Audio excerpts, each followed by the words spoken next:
स्वागत है आपका अपने ही YouTube channel Al Falah coaching centre में। दोस्तों, आज के इस वीडियो में हम लोग पढ़ेंगे संज्ञा के बारे में। संज्ञा किसे कहते हैं और संज्ञा की कितनी किस्में हैं, कितनी प्रकार हैं और कितने टाइप्स हैं। संज्ञा को इंग्लिश में हम लोग कहते हैं नाउन।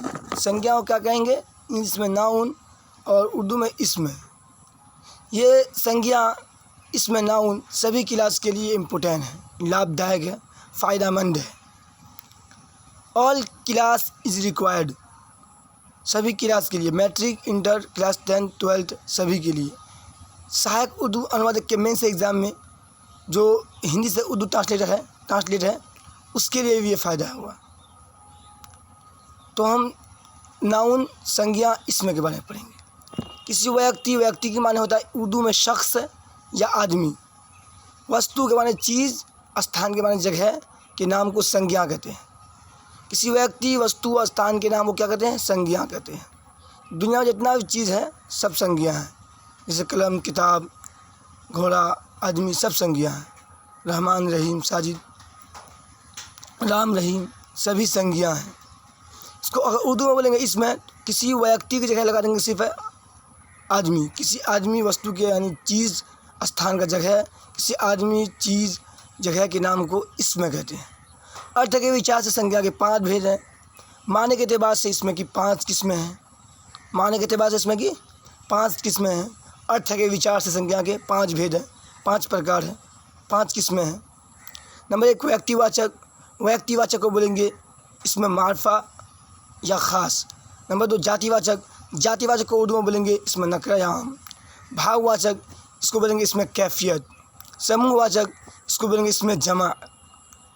द्रव्यवाचक, इसको बोलेंगे इसमें मुजरद या इसमें जिन्स। व्यक्तिवाचक संज्ञा नंबर 1 में क्या? व्यक्तिवाचक संज्ञा। व्यक्तिवाचक संज्ञा जिस शब्द से किसी एक व्यक्ति या वस्तु का बोध हो उसे व्यक्तिवाचक संज्ञा कहते हैं। जैसे राम, मोहन, इससे एक व्यक्ति का, खास आदमी का नाम हो इसको बोलते हैं इसमें मार्फा या ख़ास। तो ख़ास आदमी का नाम इसमें आएगा। जैसे राम है, ये ख़ास नाउन हो गया, ये संज्ञा खास हो गया।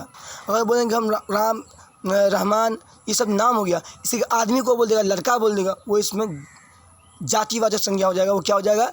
इसमें नकरा या आम हो जाएगा। ये मार्फा खास में खास नाम, जैसे पटना खास नाम हो गया, ताजमहल खास नाम हो गया। पटना को शहर बोलेगा तो वो खास नाम नहीं होगा, वो जातिवाचक में चला जाएगा। कोई अररिया बोलेगा तो खास हो जाएगा। कोई बोलेगा जिला, तो जिला तो सब है, बोलेगा अररिया जिला तब खास हो जाएगा। आम बोलेगा तो आम तो इसमें जातिवाचक हो जाएगा। बोलेगा कलकतिया आम, बम्बई आम, तो ये हो जाएगा व्यक्तिवाचक। ताजमहल, दिल्ली, हिमालय आदि। नंबर 2 में क्या है? जातिवाचक। नंबर 2 में क्या है? जातिवाचक। जातिवाचक संज्ञा को उर्दू में बोलते इसमें नकरा या आम। जिस संज्ञा से किसी जाति के संपूर्ण पदार्थों का बोध हो, यानी पूरी जाति का बोध हो, तो उसे कहते हैं जातिवाचक संज्ञा। जैसे गाय, घोड़ा, आदमी, ये जातिवाचक होगा। गाय में अगर नाम पड़ जाए उसका तो वो व्यक्तिवाचक होगा। जिस तरह घोड़ा है, ये भी जातिवाचक। आदमी का नाम है क्या? रहमान है, रहीम है, साजिद है, माजिद है, जो भी नाम होगा तो वो हो जाएगा व्यक्तिवाचक। आदमी को बोलेगा, लड़का को बोलेगा, ये हो जाएगा व्यक्तिवाचक या जातिवाचक। उसका नाम बोलेगा तो व्यक्तिवाचक। जातिवाचक जिस संज्ञा से किसी जाति के संपूर्ण पदार्थों का बोध हो उसे जातिवाचक संज्ञा कहते हैं। घोड़ा, आदमी, औरत। नंबर 3 भाववाचक, इसमें कैफियत। जिस संज्ञा से किसी वस्तु या व्यक्ति के गुण, धर्म और स्वभाव का बोध हो उसे भाववाचक संज्ञा कहते हैं। बुढ़ापा, चतुराई, मिठास, इस संज्ञा का एक खासियत है, इसको नहीं छू सकते हैं, नहीं देख सकते हैं, सिर्फ अनुभव करेंगे। इसमें कैफियत है। भाववाचक सिर्फ अनुभव करेंगे कि कुछ है, अच्छा हुई कुछ है। जैसे बोलेंगे राम अच्छा है, तो अच्छा को हम देख पाएंगे? नहीं। अच्छाई, उसके अंदर क्या अच्छाई है? लड़कपन आदि, आई, टट, वट, हट, पानी आदि शब्दों को मिला कर भाववाचक संज्ञा बनाते हैं। जितना शब्द दिया इसमें आई, टा, वट, हट, पन, पा आदि शब्दों में लगाकर भाववाचक संज्ञा बनाते हैं। जैसे मिठास से मिठाई, गुड़ से अच्छा से अच्छाई, नंबर 4 समूहवाचक। समूहवाचक को बोलते हैं इसमें जमा। जिस शब्द से समूह या झुंड का बोध हो, समूह मतलब ग्रुप, मजमुआ, झुंड का बोध हो, उससे समूहवाचक बोध मतलब पता चले, उसे समूहवाचक कहते हैं। जैसे सभा, जलसा,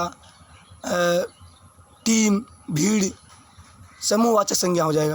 जैसे बोलेंगे दियारी का टीम है, हरपुर का टीम है, तो इसमें टीम में एक आदमी कुछ तो नहीं रहेगा, ये तो समूह में है, ग्रुप में है, सब मिला के होगा। नंबर 4 में है द्रव्यवाचक संज्ञा। द्रव्यवाचक संज्ञा इसको बोलते हैं इसमें मुद्दत या इसमें जिन्स। जिस वस्तु को नापा और तौला जा सके उस नामों उनके नामों को द्रव्यवाचक संज्ञा कहते हैं। सिर्फ नाप तौल सकते हैं किंतु यानी लेकिन गिन नहीं सकते हैं, बट उसको गिन नहीं सकते हैं। लेकिन बट माने लेकिन, किंतु माने भी लेकिन, परंतु माने लेकिन होता है। जैसे सोना, चांदी, तेल, घी आदि ये सब क्या है?